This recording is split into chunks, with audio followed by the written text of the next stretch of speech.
in Shabbos, page 118, that anyone who has pleasure from Shabbos is given an inheritance without any limits. Where does this come from? So it comes from a pasuk we say before Kiddush, also saying al Hashem, then you have pleasure from Hashem, v'achalticha nachas Yaakov, and I will give you the inheritance of Yaakov. By you having pleasure from Hashem, meaning pleasure from Shabbos, Hashem will give you the inheritance of Yaakov. What's the inheritance of Yaakov? This week's Torah portion, it says, Yaakov is blessed by Hashem that he will spread, his children will spread to the east, to the west, to the north, to the south, without any limits. So if we are keeping the Shabbos, we enjoy the Shabbos, Hashem gives us this blessing. Parenthetically, the language of the Gemara is Hama'ani gas Shabbos. Anyone who gives pleasure to Shabbos. The Chassidic masters say it not necessarily doesn't mean that you're having pleasure from Shabbos. It means you're giving Shabbos pleasure. It's possible you could have a lot of pleasure, but not necessarily is giving Shabbos pleasure. The famous story of the Baal Shem Tov. Baal Shem Tov once brought his students together and told them to close their eyes. And he put his arm on his closest students, and when their eyes were closed, they saw an ox wearing a shtreimel. What was it, even an ox wearing a shtreimel? The idea is that Baal Shem Tov taught that whatever a person wants, you are where you want to be. So this guy was eating chont. He was interested in the meat that he was eating. So he became the meat.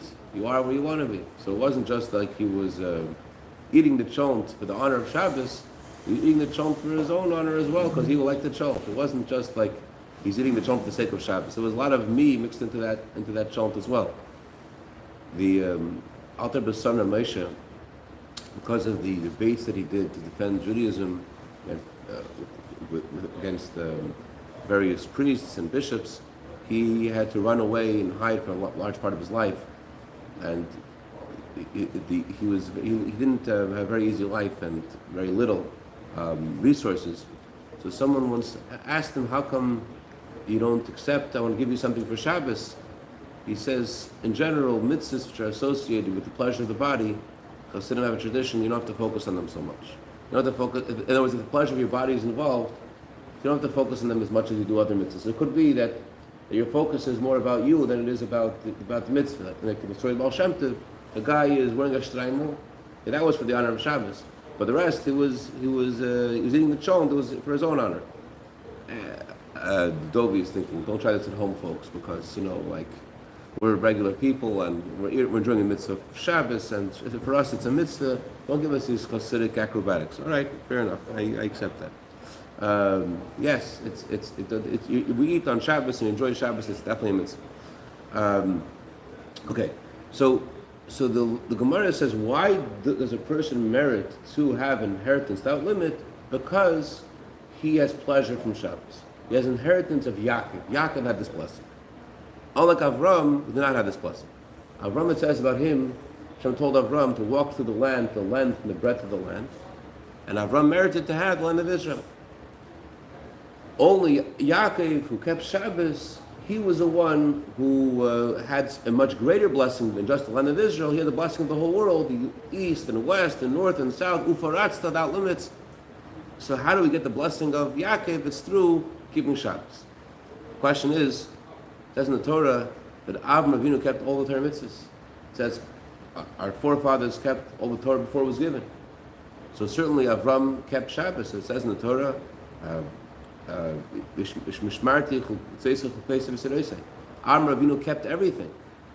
So how can we say that Avram didn't merit to have this and Yaakov did?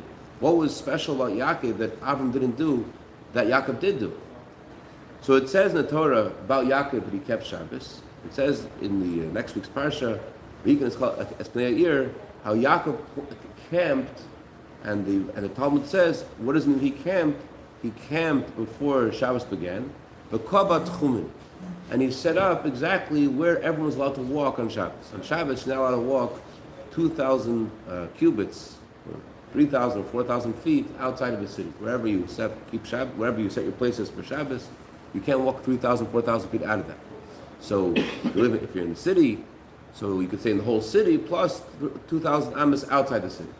So when you're in the middle of nowhere, in the middle of there's no city, so then you have to figure out exactly where are the places you're allowed to walk. It's not a city. So you have to decide where your main place is, and from this main place, you are allowed to walk 2,000 cubits around that main place. You can't walk more. So Yaakov did this. So that's why the Gemara says Yaakov merited to have this great blessing, because it says clearly he kept Shabbos. Okay.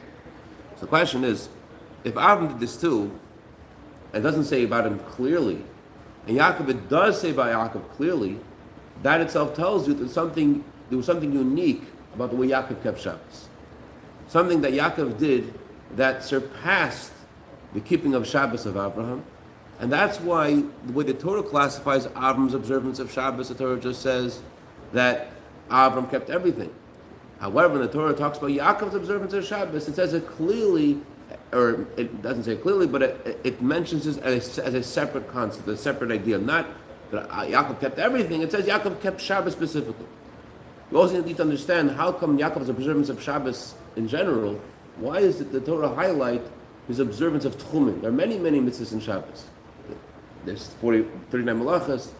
How come, regarding Yaakov's observance of Shabbos, the Talmud specifically mentions that he kept this idea of Tchumen, of the borders of Shabbos? What does that mean? You understand the question? Avram and Yaakov both kept Shabbos. But the Torah says this about Yaakov, that means that Yaakov did this in a unique way. And that's why the Torah highlights it by Yaakov. So the question is, what did he do uniquely that Avram didn't do? Understand this first. Everyone got the question? Kobe, Shimigi. You get it? Okay, yeah, fairly good. Avraham kept Shabbos. You got it? Okay. Avram and Yitzchak and Yaakov all kept Shabbos. But the Torah highlights it by Yaakov, and the Torah says if you act like Yaakov, you will get the inheritance of Yaakov. You will have an infinite inheritance, east and west, north and south. Question is, what does it mean to be like Yaakov? To keep Shabbos. Avram also kept Shabbos. There must be something unique about the way Yaakov kept Shabbos. We'll understand this by first explaining a teaching of the Mitzvah Rebbe about Shabbos. Mitzvah Rebbe said in a discourse, Parshas Vayetzei, on the 9th of Kislev, it was Shabbos afternoon, right before his anniversary of his redemption on the 10th of Kislev. Mitzvah Rebbe was born and he passed away on the 9th of Kislev. So it was a Shabbos 9th of Kislev, like this year, it was 9th of Kislev this Shabbos. And it was right before Saturday night and Sunday, which was the anniversary of his redemption. So he said a discourse that Shabbos, and that discourse, he explained a unique feature that Shabbos has that other mitzvahs don't have. So like this, whenever a Jew does a mitzvah, so people do mitzvahs in different ways. Let's say, for example, mitzvah tefillin. Mitzvah tefillin is meant to achieve a total devotion of your heart and mind to serve Hashem. So there's a difference between the way Dovi does it and the way I do it, because Dovi's heart and mind is different than my heart and mind. There's a difference between the way a tzaddik puts on tefillin, regular person puts on tefillin. Yes, the physical performance is the same, but the impact of the mitzvah and the way the tzaddik does the mitzvah is something unique. He is bringing his heart and mind to Hashem. It's something different. However, Shabbos says Mitzvah Rebbe is something that all Jews are the same. Why? Because on Shabbos is about not doing. Shabbos is about resting. The pleasure of Shabbos is associated with not working. So what are you not working? So it could be you're not working on Hill Street, it's not selling jewelry. Could be you're not working in medicine. Could be you're not working in a school. Could be you're not working in whatever you're not working in. So there are different things you're not doing. Could be you're not working in fixing credit repair, or you're not working in the mikveh, or you're not. But the bottom line is that once you're not working, you're not working the same way someone else is not working. Maybe the thing you're abstaining from is different. The thing you're not doing is different.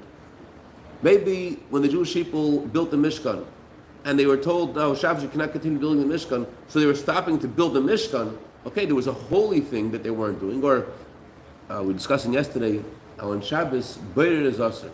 On Shabbos, now let's separate good from bad.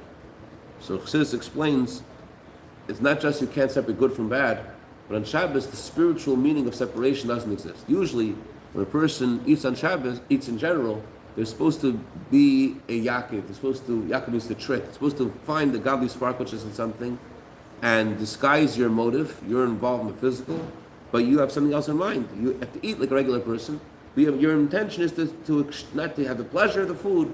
Your intention is to connect with the godly energy in the food and to eat it for the sake of Hashem, to eat that strength to serve Hashem. That's what a Jew is supposed to be doing throughout the week. On Shabbos, the pleasure of the food itself is a mitzvah. The world is elevated, as we say in the beginning of our prayers on Shabbos, on the Kiddush on Shabbos, Vayechulu Hashemayim B'aretz Kol Tzva'im. Literally, that means God finished making heaven and earth. But it also means Vayechulu means that the world's elevated to a different place. On Shabbos, the heaven and earth, and therefore on Shabbos, the physical enjoyment of the food is a mitzvah. Again, the Chassidic masters say that you don't have to be so conscious of the physical enjoyment. As a famous story of the Alter Rebbe, that one time his family was preparing for this great guest who was visiting of Shema Karliner, and everyone wanted to have the merit of participating in the preparation for this great guest. So everyone, unbeknownst to everyone else, everyone thought, how I'll be participating in this, preparing for this great guest, I'll put some salt in the food. And everyone put in some salt, and when they served the food, it was impossible to eat. So Shem Kaliner takes you can't eat it, and the Alter Rebbe is eating it, and he's finished. So he says to Shem Kaliner, why can't you eat it? He says, because it's too salty. How can you eat it? So Alter Rebbe said that since he was by the Mitzvah Magid, he doesn't have any taste in the physical. Doesn't even the mitzvah of Shabbos, which is a mitzvah, which was just so the world's elevated, but for the Alter Rebbe, the pleasure was just from the Shabbos. It wasn't the pleasure from the physical at all. Whatever, a different level than we can imagine. But either way, the point is, on Shabbos, there's no prohibition of separating good from bad. Why not? Because Shabbos, the world is elevated in a way that you don't have to find the godly spark and extract it from the physical, because the physical itself is elevated. The physical itself is holy.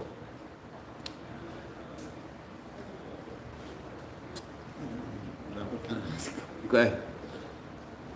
Usually I'm sorry.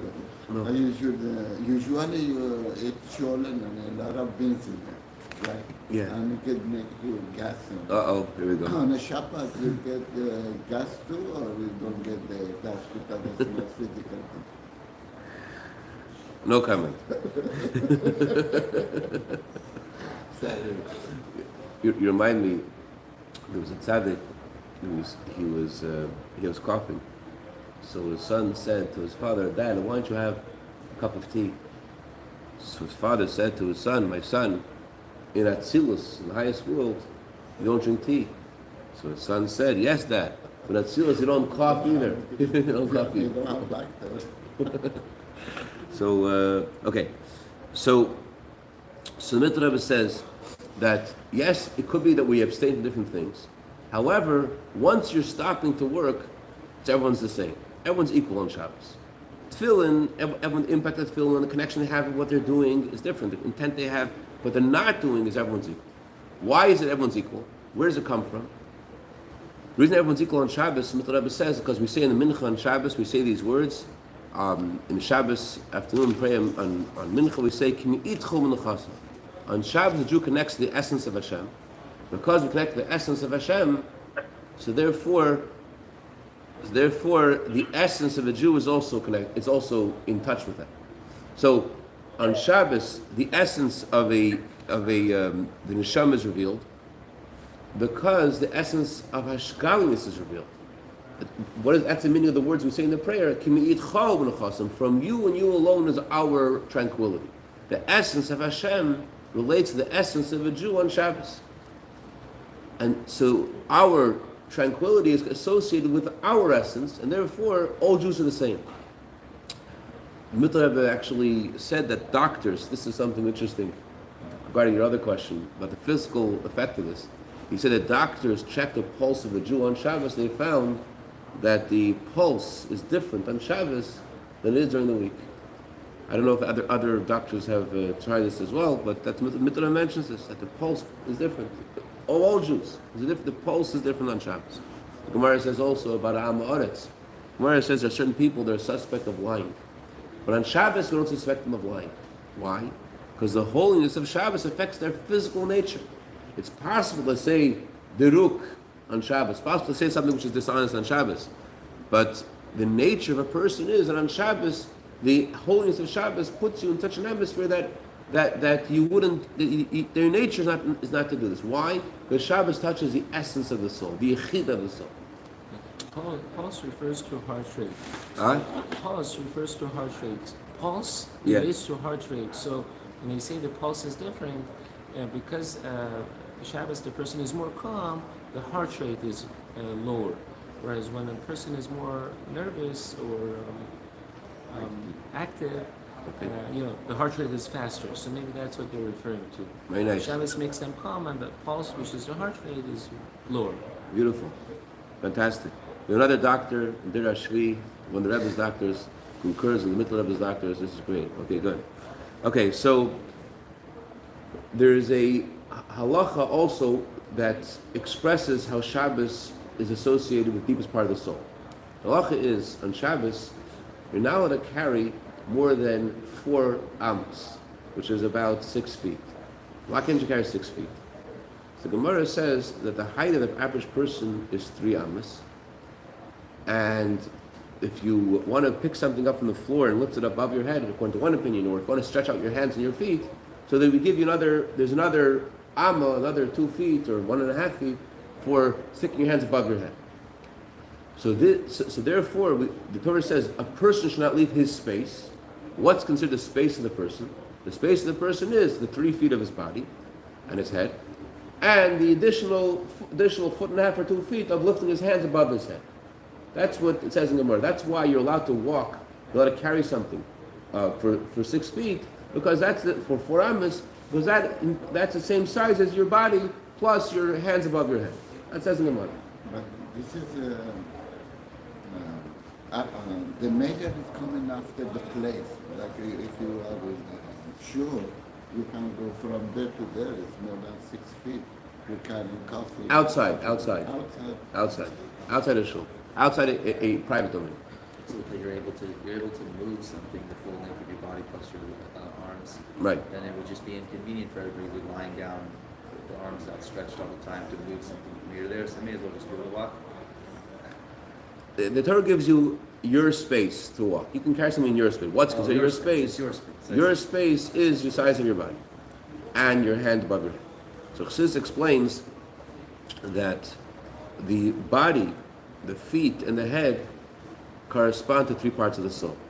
The feet correspond to the part of the soul which is associated with action. The body, which is a home of the heart, corresponds to the emotions, to the level called ruach, and the head houses the intellect, which is the level of the soul called neshama, the power that we have to understand Hashem's truth. So there's your head, your heart, and your body, and they correspond to nefesh, ruach, and neshama. Lifting your hands above your head, that connects to something beyond the 3 parts of the soul which have various organs of the body that house them. That refers to a transcendent part of the soul called chaya. Chaya is a drive and a yearning of the Jew to be close to Hashem beyond logic and reason.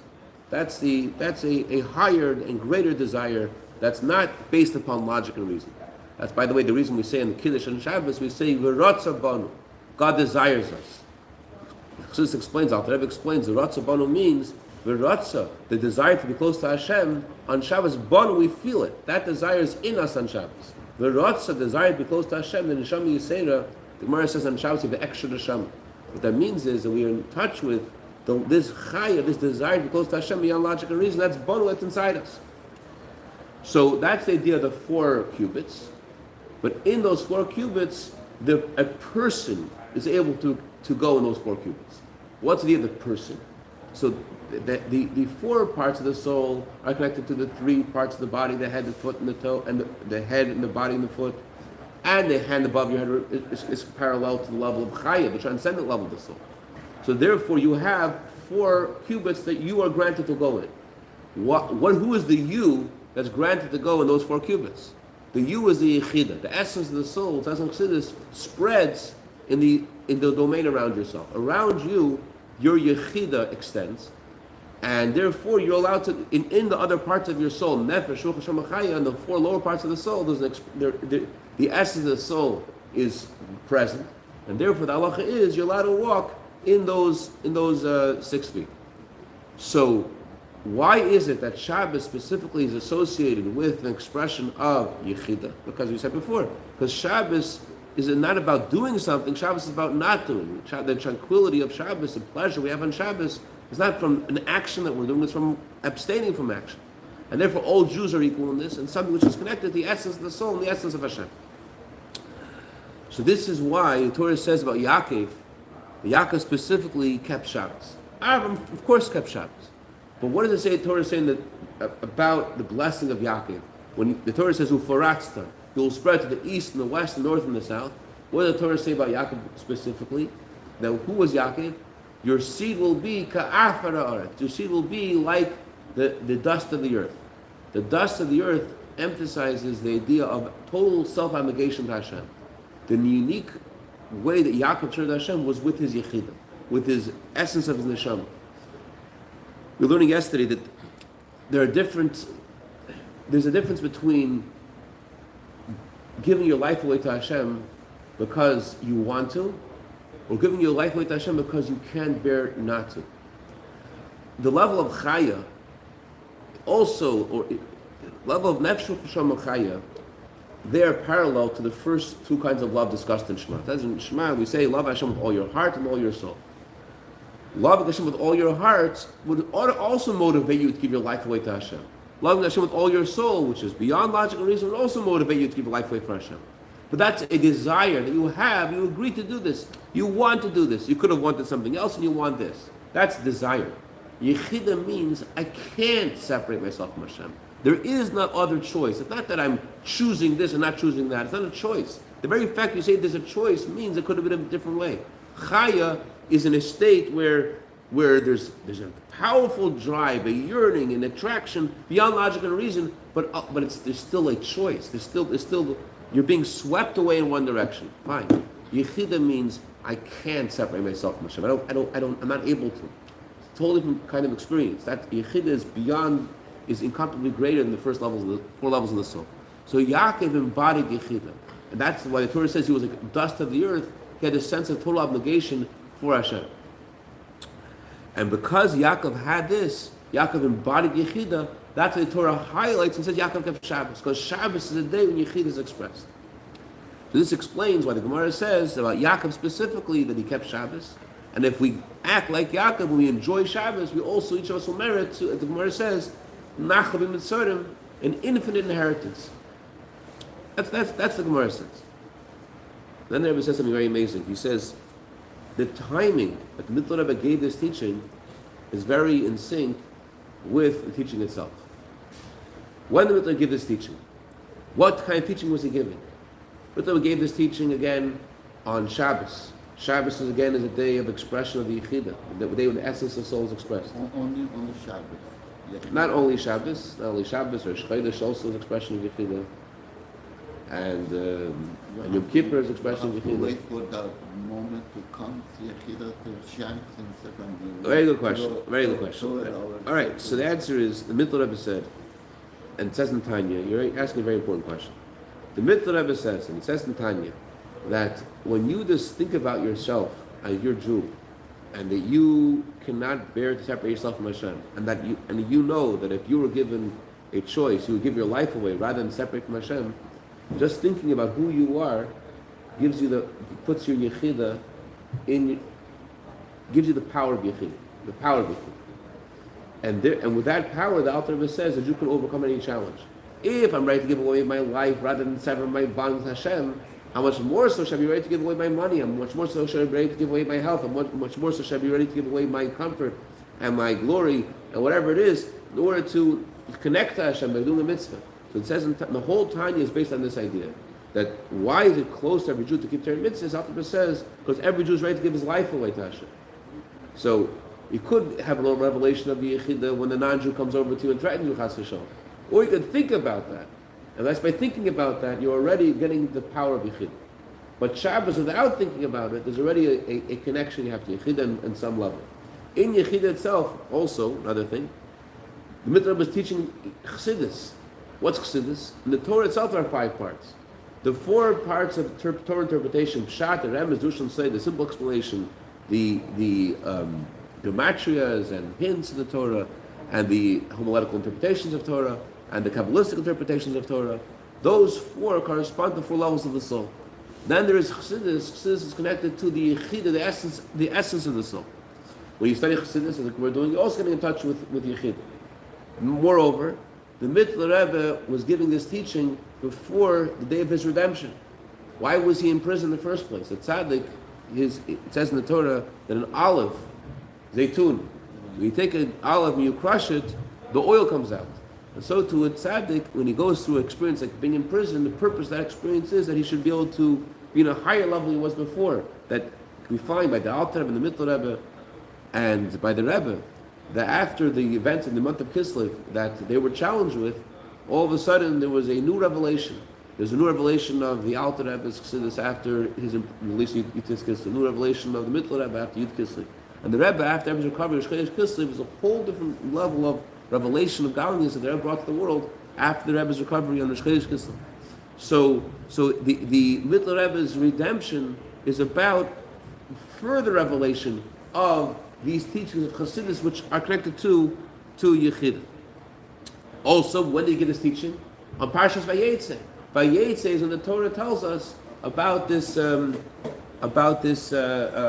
blessing that Jewish people are given, east and west, north and south, which is the infinite blessing, which is associated again with the level of Yechida, which is infinite. Okay, I forgot to mention one point. So this explains Yechida is associated with Shabbos, but there was something specific of Yaakov kept Shabbos. How did Yaakov keep Shabbos? Yaakov kept Shabbos, the Gemara says specifically, he made tchumen. He made the borders of where you're allowed to walk on Shabbos. So just like we said before, that in your domain, in your four cubits, there's an expression of your Yechida. In a more subtle form, in the entire 2,000 amos around the city where a Jew decides to spend Shabbos, not only does he have an expression of Yechida in his 4 cubits, but there is some, in a more subtle form, there's also expression of Yechida in all the space that's associated with him. He is in this space for Shabbos, so in that entire space, there is an expression of Yechida. Or think about Yonatan Hamburger driving over there in Atlanta.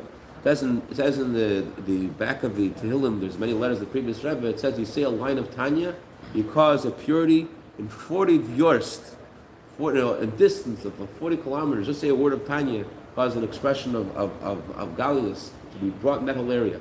Anyways, so Yaakov Avinu, because Yaakov, he embodied the level of Yechida, his service of Hashem, there was expression of Yechida. That's why it says about him specifically, he kept Shabbos, the Shabbos expression of Yechida. And this was on Parshas Vayetzei, when the Mittler shared this teaching, because Parshas Vayetzei, which the Torah gives us this infinite blessing. Just to sum it all up in 1 second. The blessing of Parshas Vayetzei, Ufaratzta, is an infinite blessing. You could only have an infinite blessing when you connect it to something infinite. So because Shabbos connects us to the infinite part of ourselves, the love of Yechida, therefore Shabbos gives us infinite blessing. Bottom line is, we have to take the teachings of Chassidus, the Yechida of the Torah, we have to spread them, as the Rebbe says, Ufaratzta, to the east, to the west, to the north, to the south, and this will bring the world to the Yechida, that the world will, when Mashiach will come, the Yechida will permeate all of creation, so all creation will feel the truth of Ein Lovadi. Yechida Shalaylam, Hashem is called the Yechida of the world. So by teaching and spreading Chassidus to all places, this is a catalyst for the coming of Mashiach, when Yechida Shalaylam and Hashem will be revealed everywhere in the world. Any questions, comments? Was that a word of Tanya spreads what? 40 vyorst. Vyorst is a distance. I know it's a kind of distance. Maybe it's a kilometer. I'm not sure. And what does it spread? 40 vyorst. When you say a word of Tanya in somewhere, it causes purity 40 vyorst away. All right. Good luck. Yonatan, what's on your mind, Yonatan? Where are you?